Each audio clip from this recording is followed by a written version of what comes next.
आज परीक्षित जी महाराज प्रश्न करते हैं कि जितनी भी कथाएं हम भगवान की सुनते हैं, रावण का संहार किया, कंस का संहार किया, कितने असुर मारे, तो भगवान प्रायः असुरों को ही मारते हुए दिखाई देते हैं। तो क्या सिर्फ राक्षस ही उनके बैरी हैं, उन्हें क्षमा नहीं कर सकते?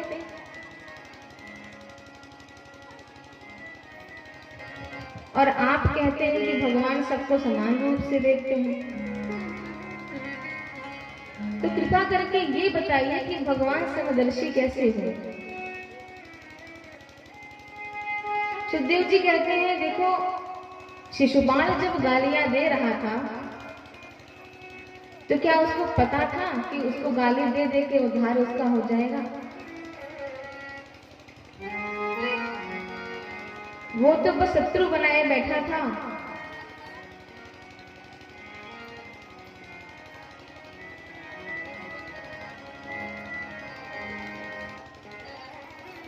फिर सुखदेव जी उसको परीक्षित जी महाराज को प्रहलाद जी का चरित्र सुनाते हैं कि दैत्य वंश के तो वो भी थे।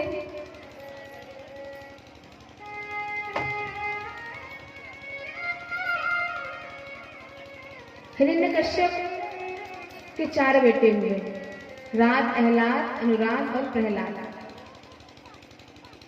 प्रहलाद जी सबसे छोटे बेटे थे और भगवान विष्णु के भक्ति में रत थे, लीन थे। और हिरण्यकश्यप अपने आप को ही भगवान मानता था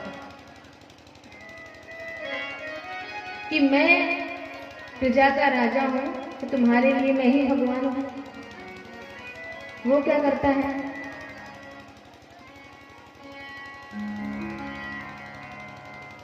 मंदराचल पर्वत पे जाकर के इतनी घोर तपस्या करी उसने। ब्रह्मा जी प्रकट हुए, बोलो वरदान मांगो। इसने कहा मुझे अमर बना दो। ब्रह्मा जी कहते हैं, अमर तो हमें ही नहीं बन पाए, तुम्हें कहां से बना दे, कुछ और मांगो।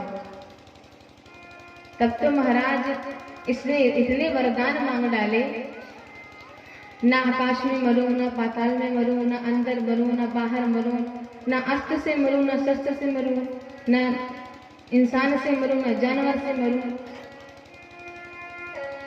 ब्रह्मा जी ने कहा, तो इतने वरदान भी मांगता है, लेकिन तपस्या तो तुमने अच्छी करी है, इसलिए ये वरदान दे दिया।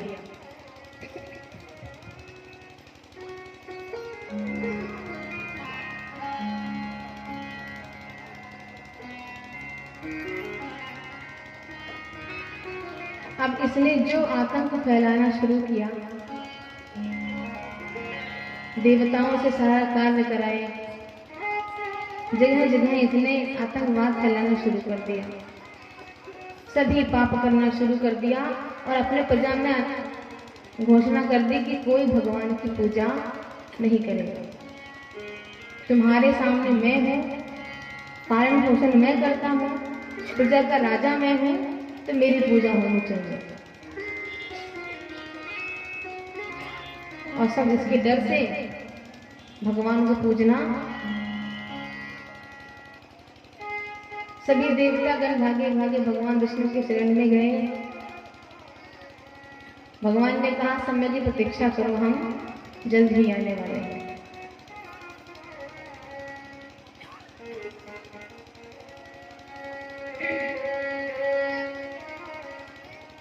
प्रहलाद जी ने ये बात उनकी नहीं मानी।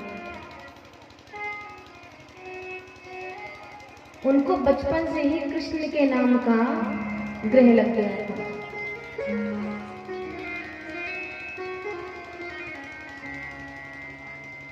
देखिए 9 ग्रह हैं, उनका कोई भी प्रकोप अगर किसी पर होता है तो ये जो पंडित जी बैठे हैं ये बड़े विद्वान हैं, ये आपके सारे ग्रह छुड़ा देंगे शांति पाठ करा। लेकिन कृष्ण नाम का जो ग्रह है वो दुनिया का कोई विद्वान नहीं छुड़ा सकता, ऐसा ग्रह है। और सबसे अच्छी बात यह है कि ये ग्रह सबको लगता भी नहीं है। फिर वही बात रिपीट करूंगी, निर्मल मन जन सो मोह भावा। साफ सुथरा रहेगा तो ही वो ग्रह लगेगा। अब द्वेष भावना, ईर्ष्या की भावना, सब अंधेरा रहेगा तो भगवान इस हृदय में निवास नहीं कर सकते। भगवान का निवास स्वच्छ और निर्मल हृदय में ही होता है। और एक बार आ जाते हैं हृदय में तो सदैव हृदय वरुद्धते, भागवत जी में श्लोक है कि वो आप यहाँ बैठे हैं तो विराजमान है, अवरुद्ध नहीं है। पर कन्हैया अगर हृदय में बस जाते हैं तो अवरुद्ध हो जाते हैं, कैद हो जाते हैं, वो जा ही नहीं सकते वहां। भगवान के प्रेम का नशा ऐसा होता है कभी छूटता नहीं। सारे नशे का उपाय है, कृष्ण के नाम के नशे का कोई उपाय नहीं।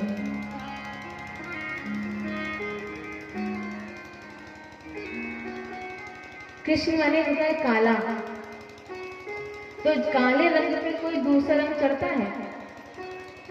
नहीं चढ़ता।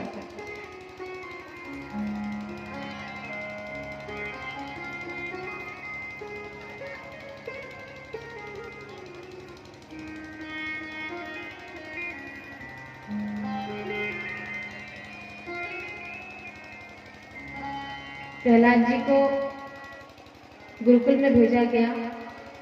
असुरों के जो गुरु हैं शुक्राचार्य जी, उनके बेटे संडामर्त, वो इनके गुरुकुल के गुरु जी थे।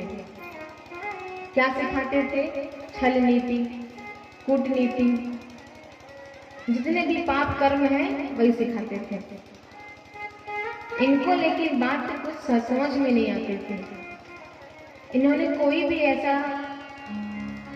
भी ऐसी विद्या को स्वीकार ही नहीं किया, करते कुछ नहीं थे।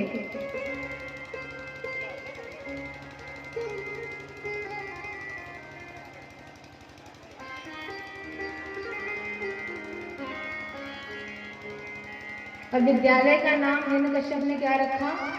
हिरण्यकश्यप दानव विद्यालय। नाम तो उसने अपने ही नाम से रखा।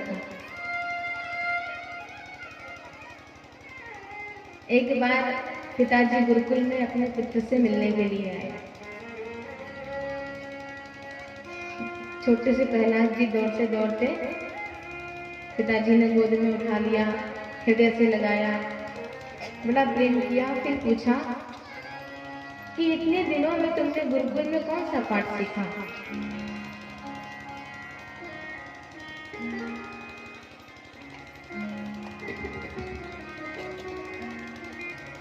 प्रहलाद जी कहते हैं इतने दिनों में मैंने सिर्फ एक ही पाठ सीखा है,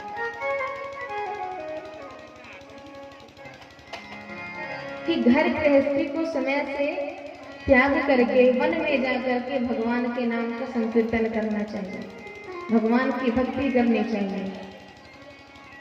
ये संसार एक अंधकुआं है। पंक्तिबद्ध सभी अंधे जा रहे हैं, एक गिर रहा है फिर दूसरा गिर रहा है, लेकिन कोई भी अगले को बता नहीं रहा है कि इस कुएं में अंधेरा है। मैं गिर गया तो तुम भी गिरो। ये माया बड़ी बलवती है, किसी न किसी रूप में हमें रोक ही लेती है। कभी पत्नी के रूप में, कभी पति के रूप में, बेटे के रूप में। जंगल जाके भगवान का नाम लेने के लिए आप कहिए, कहेंगे तुम्हें क्या कमी है, तुम्हारी बड़ी सेवा करेंगे। अरे आप चले जाओगे तो मेरा क्या होगा?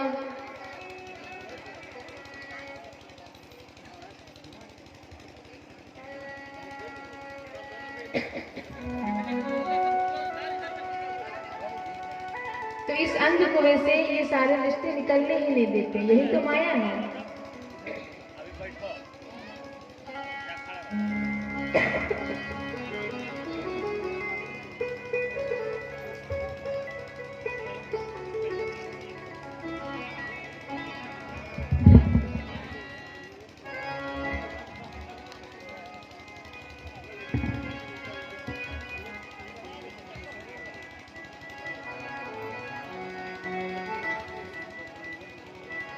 प्रहलाद जी कहते हैं कि बुद्धिमान वही है जो इन सब माया के चक्कर से निकल करके वनाश्रित होकर के भगवान का भजन करता है, भगवान की भक्ति करता है। वनम वृंदावनम गता, वृंदावन का आश्रय। भक्ति का मतलब लोग समझते हैं कि जंगल में चले जाना, घर परिवार छोड़ देना, तो ऐसा नहीं है।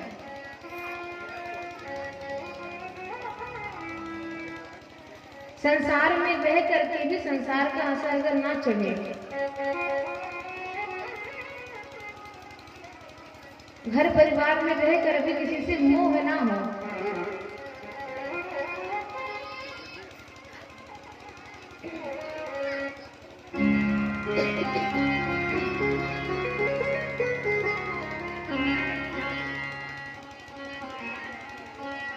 जो इस तरह की बातें सुनी तो हिरण्यकश्यप को बड़ा क्रोध आया।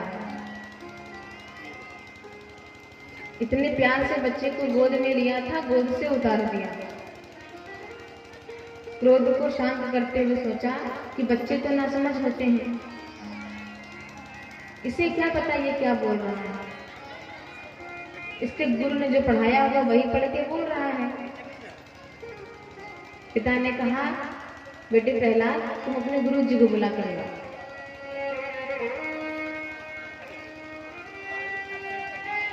प्रहलाद जी पहुंचे, गुरु जी, पिताजी ने आपको याद किया है। अब भागे भागे आए, प्रणाम महाराज, कैसे पधारे? वो तो बाद में बात करना, पहले ये बताओ कि तुम मेरे बच्चों को क्या सिखा रहे हो उल्टा सीधा।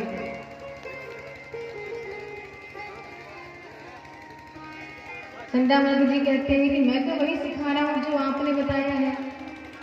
आपने कहा ब्रह्मा ने गधा ना पढ़ा होगा, गणेश ना पढ़ा, गधा पढ़ा, मैं गधा पढ़ाने लगा। तो जैसे जैसे आपने सिलेबस दिया मैं वही वही पढ़ाता हूँ।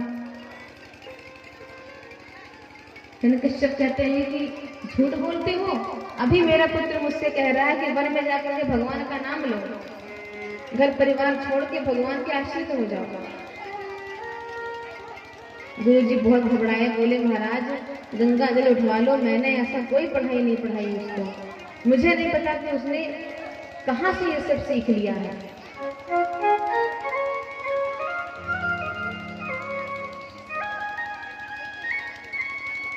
हिरण्यकश्यप ने कहा, देखो आज ये पहली गलती है इसलिए क्षमा कर देता हूँ, पर अपने पुत्र के मुख से ऐसी कोई बात मैंने आगे से सुनी तो उसे तो कुछ नहीं, मैं तुम्हें नहीं छोड़ूंगा।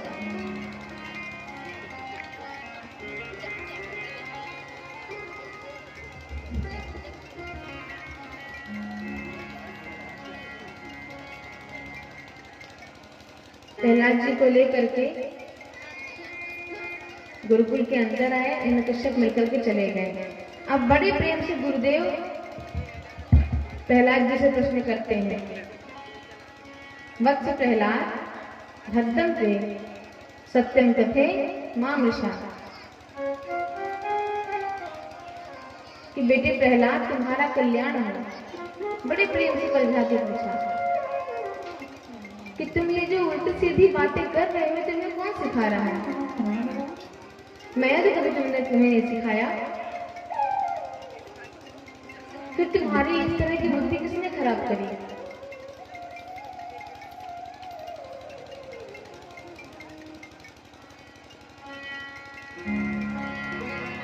प्रहलाद जी हंसते हुए कहते हैं कि मैं मायापति माधव के चरणों में प्रणाम करता हूँ।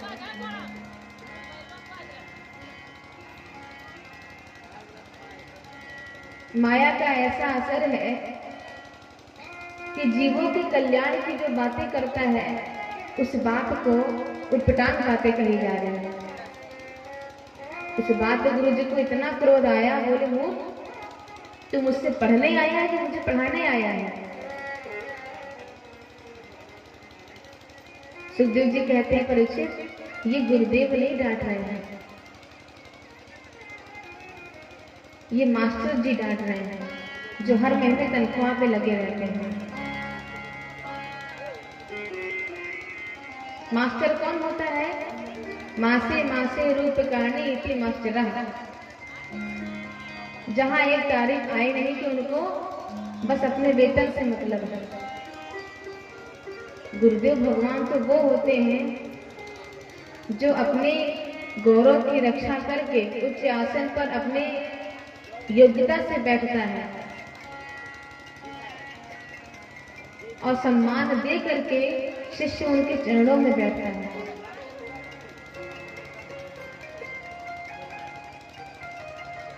जो शांत सम्मत उपदेश दे वही गुरुदेव होता है। तो मास्टर जी ने इस तरह से समझाया।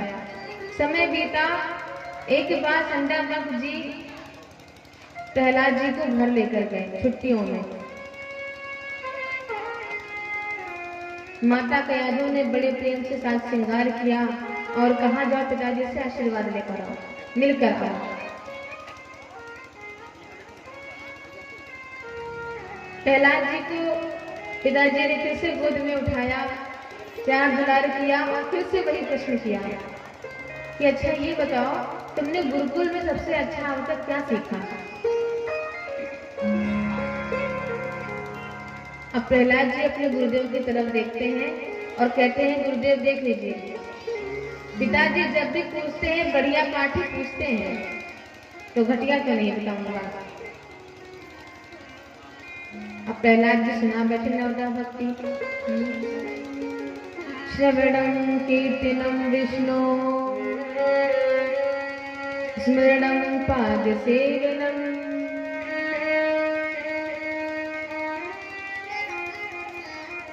अर्चनं वंदनं दास्यं सख्यं आत्मनिवेदनम्।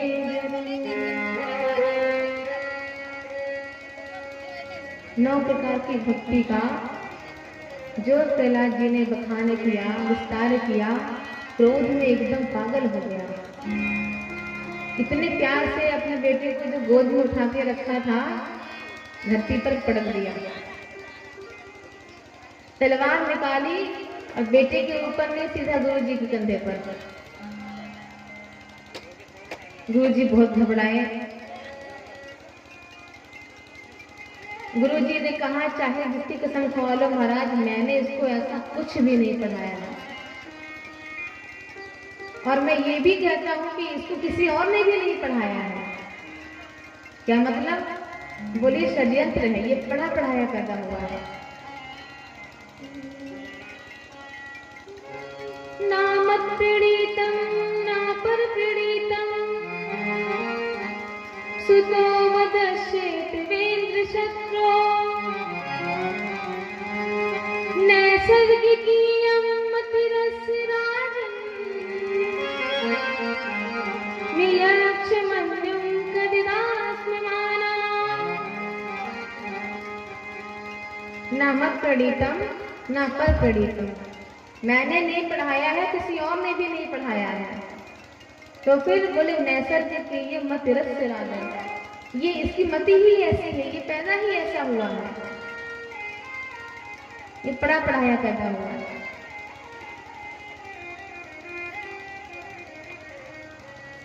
हिरण्यकश्यप असमंजस में कि गुरु जी पढ़ाते नहीं, मैं इसको पढ़ाता नहीं, फिर ये पढ़ कहाँ से रहा है, सीख कहाँ से रहा है।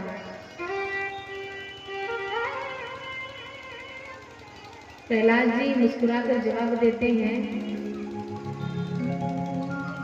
सोई जानहि जेहि देहु जनाई, सो जानहि जेहु देहु जनाई, सोई जानहि जेहि देहु जनाई, सो जानहि जेहि देहु जनाई, जानत तुम्हई तुम्हई होई जाई, जानत तुम्हि तुम्हि हुई जाई, तुम्हरे कृपा तुम्हई रघुनंदन, तुम्हरे कृपा तुम्हि रघुनंदन, तुम्हरे कृपा तुम्हई रघुनंदन, तुम्हि कृपा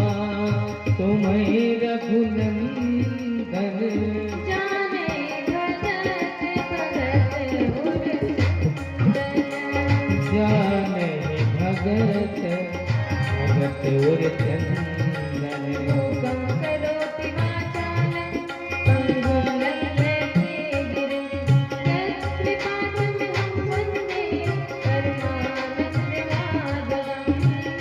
सोई जानहि देहु देहु जनाई सोई जाने देहु जनाई जानत तुम्हि होई जाई जानत तुम्हारी होई जाए। जिस पर उनकी कृपा हो जाती है वही उनको जान सकता है, और जानने के बाद हरि को भजे सो हरि को होई, फिर वो उन्हीं का हो जाता है।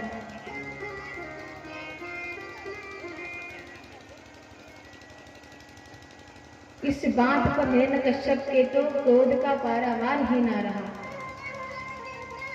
अपने दरबारियों को उसने तुरंत आज्ञा दिया कि इसे तुरंत मृत्यु के मुख में डाल दो, क्योंकि अगर ये नहीं मरा तो ये मुझे मार डालेगा।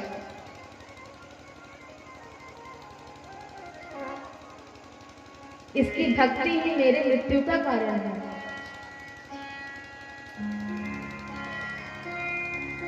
क्योंकि ये जो बीमारी इसको लग गई है ये कोरोना से भी भयंकर है। अब जो जो संपर्क में इसके आएगा सांप्रदायिकता फैलती जाएगी। इसलिए इसको ले जाओ और मृत्यु के मुख में डाल दो। अब जितने अशुभ से टूट पड़े, क्या क्या किया? पर्वतों से गिराया, पानी में डुबाया, भोजन पे प्रतिबंध लगाया, होलिका ने जलाया, और इतना सब करने के बाद भी जब कुछ बिगाड़ ना पाया तो मन बहुत घबराया। अंततः संडामक जी ने समझाया कि देखिए बच्चा है और इतने चमत्कारी है। हिरण्यकश्यप ने कहा कि अगर मैंने इसको नहीं मारा तो ये मेरी मौत का कारण बन सकता है। इसके ऊपर किसी का हाथ है। गुरुदेव बोले कि ऐसी कोई बात नहीं है, छोटे बच्चे नादानी करते ही हैं, एक मौका दीजिए, हम सही कर देंगे। आश्वासन दे करके फिर से ले आए विद्यालय। एक बार गुरुदेव कहीं बाजार चले गए, इधर उधर हो गए। अब गुरुजी के हटते शिष्यों को खेलने का अवसर मिल जाता है।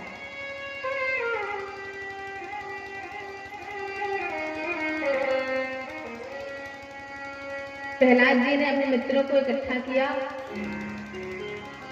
और कहते हैं कि चलिए आज आपको हम नया खेल सिखाते हैं। कौन सा खेल? बोले लुका छिपी का खेल। मित्रगण बोले ये तो बहुत बड़ा पुराना खेल है, हम सब जानते हैं, इसमें नया क्या है? बोले ये सब हम नहीं जानते।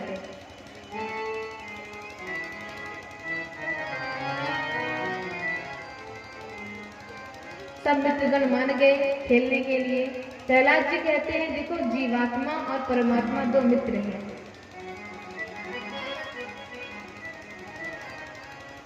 दोनों ने कहा लुका छिपी का खेल खेलते हैं, और खेल में क्या होता है? एक छिपता है तो दूसरा ढूंढता है, दूसरा छिपता है तो पहला ढूंढता है।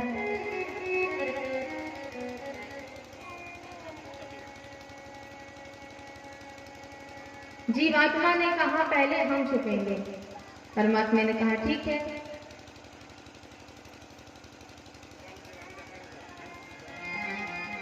तो प्रलय काल में परमात्मा ने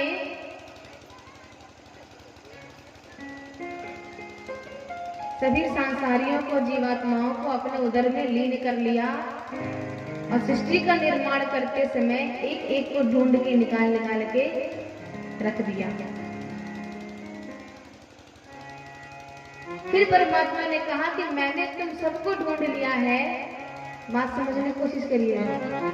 भगवान ने कहा कि हमने तुम सबको निकाल निकाल के ढूंढ के रख दिया है, अब इस संसार के घट घट में कड़ कड़ में मैं व्याप्त हूँ, तुम्हारी बारी है, अब तुम मुझे ढूंढ के दिखाओ।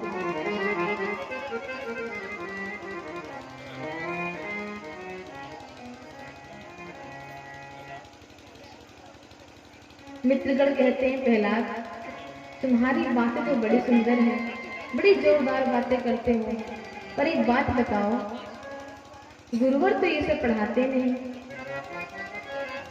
तुम्हें कभी पढ़ते नहीं देखा, तो ऐसी बातें तुम्हें सिखाता कौन है?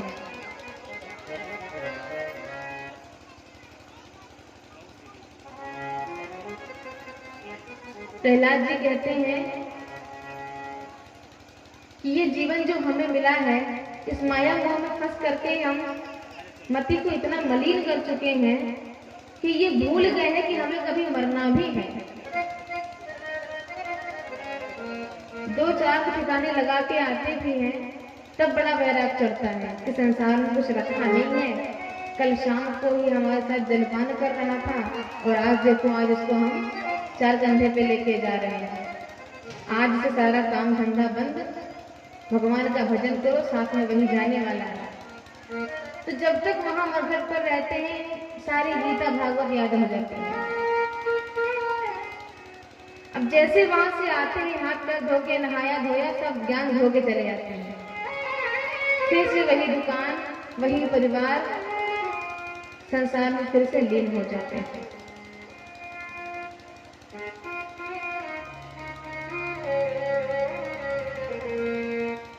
प्रहलाद जी कहते हैं कि जिंदगी जब तक रहेगी, फुर्सत न होगी काम से, कुछ समय ऐसा निकालो, प्रेम कर लो राम से।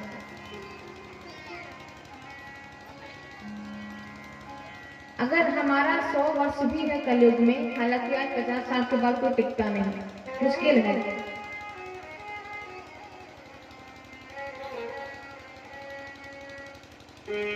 तो शुरुआत के 20 वर्ष तो खेलने खाने कूदने में चली जाती है।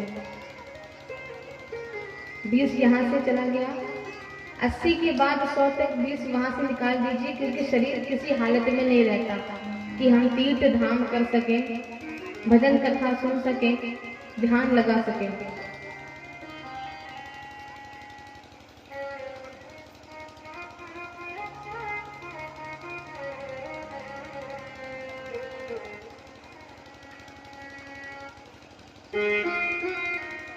उसके बाद जब पढ़ाई नौकरी हो गई, 10-5 साल उसमें निकल गए, विवाह हो गया, तो फिर पत्नी के कान में आवाज आने लगती है, बच्चों की फीस भरनी है, तेल नमक खत्म हो गया है।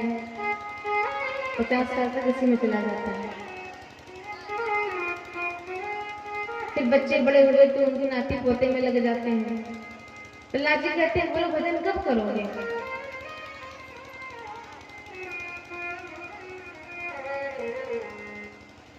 मित्रगण बोले, प्रहलाद तुम्हारी बातें हमें बड़ी अच्छी लगती हैं, पर क्या करें, तुम्हारे पीड़ा से बड़ा डर लगता है। हमारा भी कभी कभी मन करता है कि तुम्हारे साथ मिलकर हम बड़ा कीर्तन करें, भगवान का नाम लें। प्रहलाद जी कहते हैं कि तुमको पिता से डर लगता है, और जो जगत के पिता हैं उनका डर नहीं है।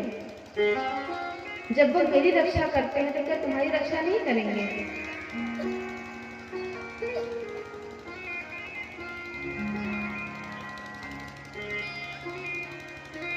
कितना भी बुरा हो,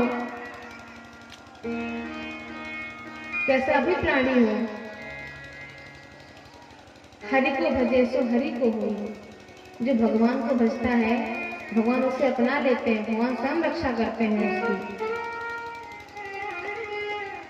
प्रहलाद जी के मित्रों को सारी बातें जम गई। बोले कि ठीक है प्रहलाद, तुम जिम्मेदारी लो, आज तुम्हारे मिलके हम भी कीर्तन करेंगे, जो होगा देखा जाएगा। फिर शुरू कर दिया कीर्तन विद्यालय में। मेरो राधा रमण गिरधारी, गिरधारी श्याम बनवारी। राधा रमण गिरधारी, गिरधारी श्याम बनवारी। मेरो राधा रमण गिरधारी, गिरधारी श्याम बनवारी। मेरो राधा रमण गिरधारी, गिरधारी श्याम बनवारी। मेरो राधा रमण गिरधारी, मेरो राधा रमण गिरधारी, मेरो राधा रमण गिरधारी। मेरो राधा रमण गिरधारी। मेरो राधा रमण गिरधारी, गिरधारी श्याम बनवारी। मेरो राधा रमण गिरधारी, गिरधारी श्याम बनवारी। मेरो राधा रमण गिरधारी। मेरो राधा रमण गिरधारी। मेरो राधा रमण गिरधारी। मेरो राधा रमण गिरधारी।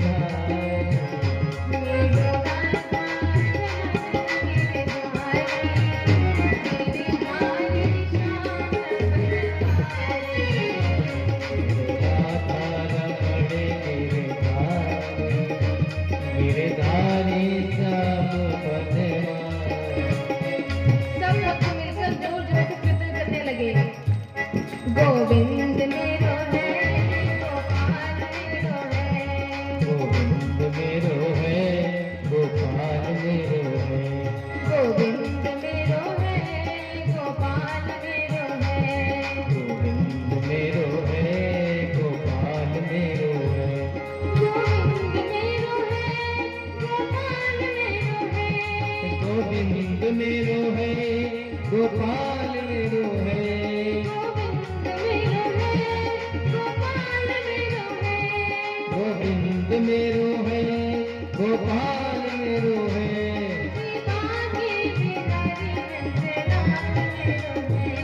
कृपा के बिहारी नंद लाल मेरो।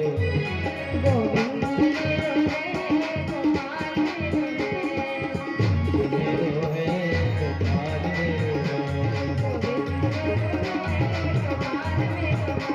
गोविंद मेरो है, गोपाल मेरो है। गोपाल मेरो है। जो गुरुदेव का आगमन हुआ, सभी भक्तों को, सभी बच्चों को ये कीर्तन करते हुए देखा। इतना घबराया, भागता भागता दरबार में आया कि महाराज गजब हो गया। क्या हो गया? बोले जो बीमारी का डर था पूरे विद्यालय में फैल गई। क्या मतलब? बोला एक बार चल करके विद्यालय में देख लीजिए। अब वहां पहुंचा तो क्या देखा? गोविंद मेरो है, गोपाल मेरो है। गोविंद मेरो है, गोपाल मेरो है। गोविंद मेरो है, गोपाल मेरो है। गोविंद मेरो है, गोपाल मेरो है।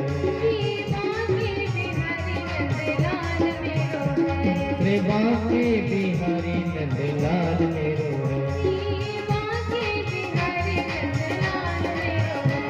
श्री बांके बिहारी नंदलाल मेरो है। ऐसा माहौल देखकर इतना क्रोध आया इसको, जो गायों की बौछार करी थे प्रहलाद पर कि हे दुर्बलीन मंदात्मन, मेरी सत्ता में रह करके तूने किसके बल पर मेरी सत्ता को तूने चुनौती दी है? किसके बल पर?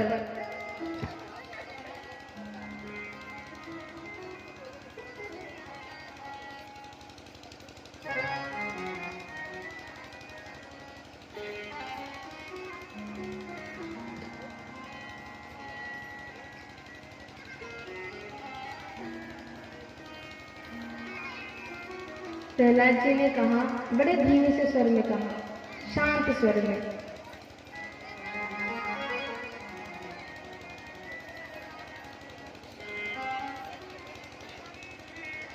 ना केवलम में भवतश्च राजन्,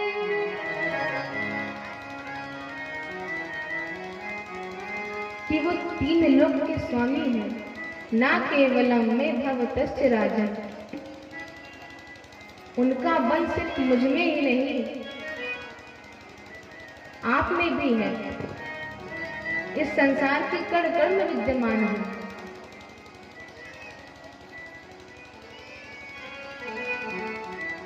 हिरण्यकश्यप ने कहा कि दुनिया बनाने वाले ने मुझे वरदान दिया है,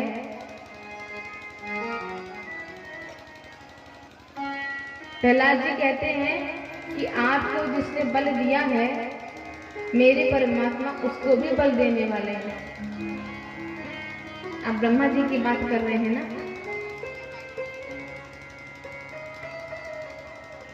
मेरे आराध्य भगवान विष्णु के नाभि कमल से ब्रह्मा का जन्म हुआ है।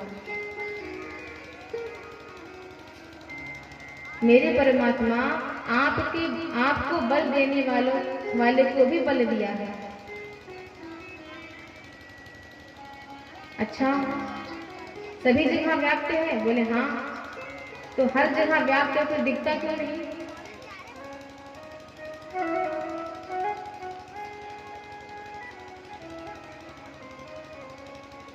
प्रहलाद जी कहते हैं, कभी आपने प्रेम से पुकारा ही नहीं। उन्हें निष्ठा श्रद्धा भाव से जहां पुकारो वहीं प्रकट हो जाते हैं। अपने मालिक के नाम का गर्व करते हुए इतने आत्मविश्वास से प्रहलाद जी बोल रहे हैं।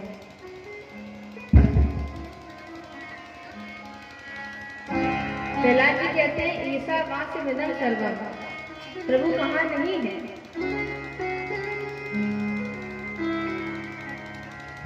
संसार के कण कण में, संसार के अणु अणु में विद्यमान है।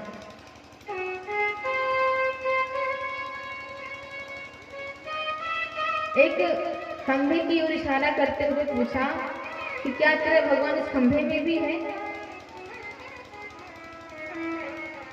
प्रहलाद जी ने कहा हाँ।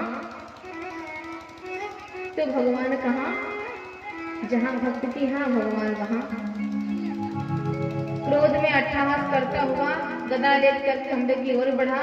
इधर प्रहलाद जी मन ही मन भगवान का ध्यान करते हैं कि आज इस भक्त की लाज तुम्हारे हाथों में है।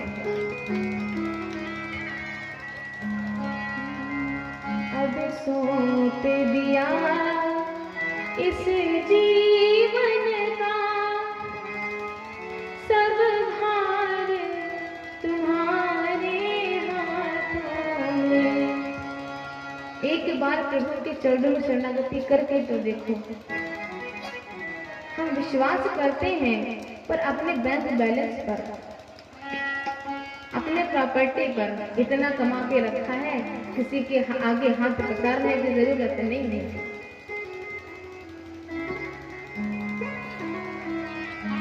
मंत्र में गाते हैं तमेव सर्वं मम देव देवा, कहते तो हैं लेकिन विश्वास अपने बैंक बैलेंस पर करते हैं।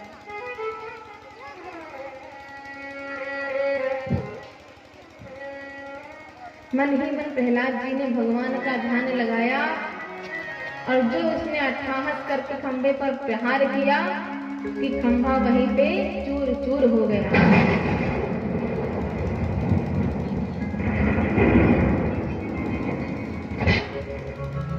खंभे के फटते ही भगवान नर हरि रूप में वहां पे प्रकट हो गए। बोल सिंह भगवान की, जिनका आधा शरीर सिंह का और आधा शरीर मनुष्य का था।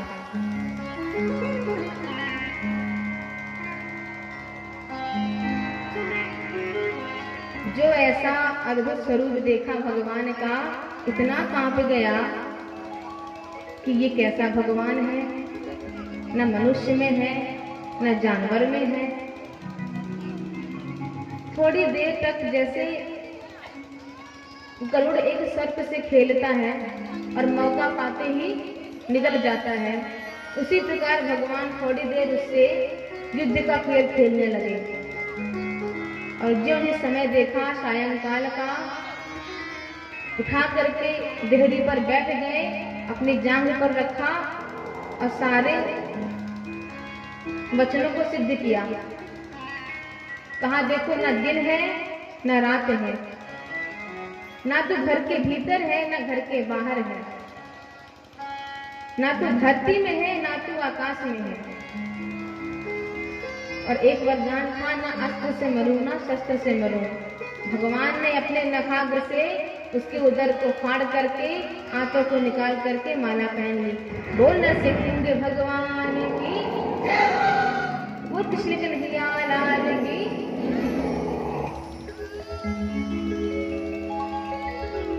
हिरण्यकश्यप का इस तरह उन्होंने वध किया।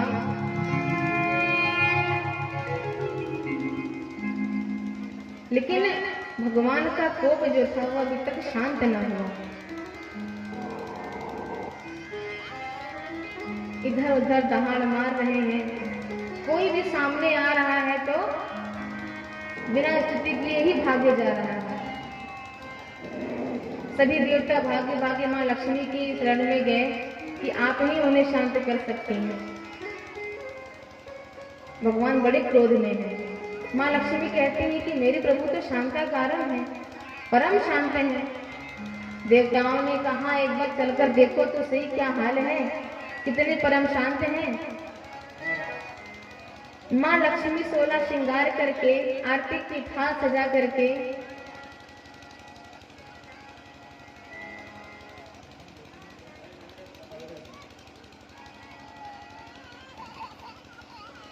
आरती की थाल लेकर के आई और जो भगवान ने दहाड़ मारी कि आरती की थाली फेंक करके दैया मैया करती हुई भागती नजर आई।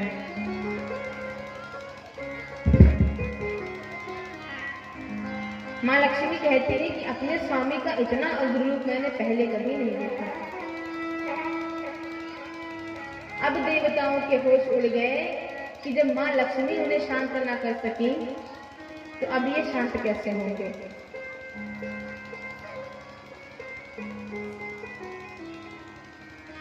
देवताओं ने सोचा कि जिनके लिए इन्होंने ये स्वरूप रखा है अब वही इन्हें शांत कर सकता है। संकेत मिलते ही प्रहलाद जी भगवान के चरणों में जो साष्टांग किया, चरण के स्पर्श करते ही सारा कोप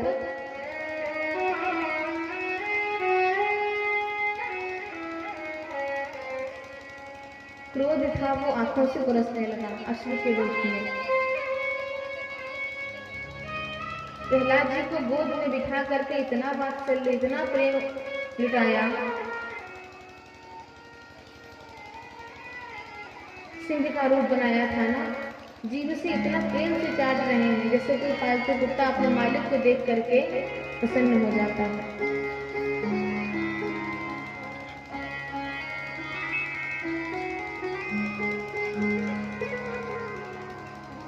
प्रहलाद जी कहते हैं आप दयालु हैं मैंने सुना था, पर इतने दयालु हैं ये मुझे नहीं पता था।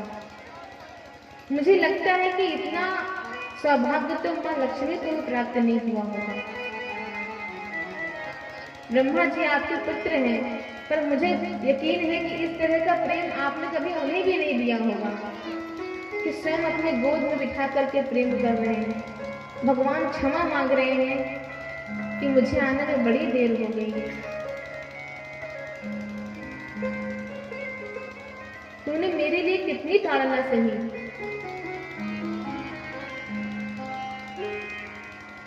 भगवान कहते हैं कहो क्या चाहते हो, कोई वरदान मांगो।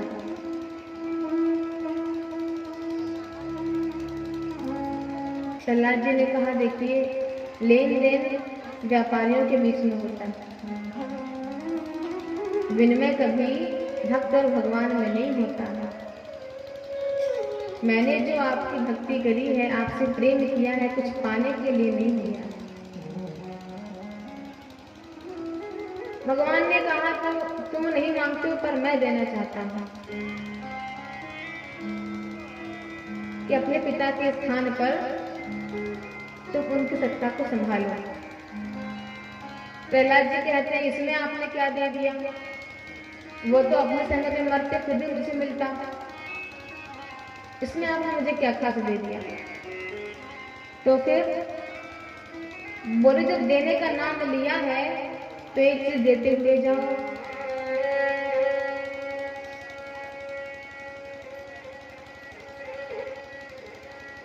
प्रहलाद जी ने कहा कि मेरे पिता ने आपको आजीवन गालियां दी, आपका बहुत अपमान किया, पर अगर आप कुछ मुझे देना चाहते हैं तो बस इतना ही मांगता हूं कि मेरे पिता की अधोगति नहीं होनी चाहिए।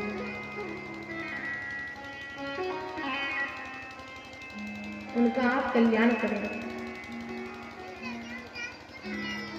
भगवान कहते हैं ये तो कोई कहने की बात ही नहीं है। जिस घर में तुम्हारे जैसा भागवत का जन्म हो जाता है उसकी 21 पीढ़ियां चल जाती हैं,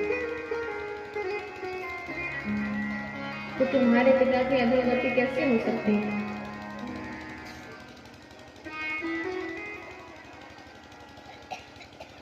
बोल भक्ति वत्सल भगवान की जय, परम पिता परमेश्वर की जय जय जय श्री राधेश्याम।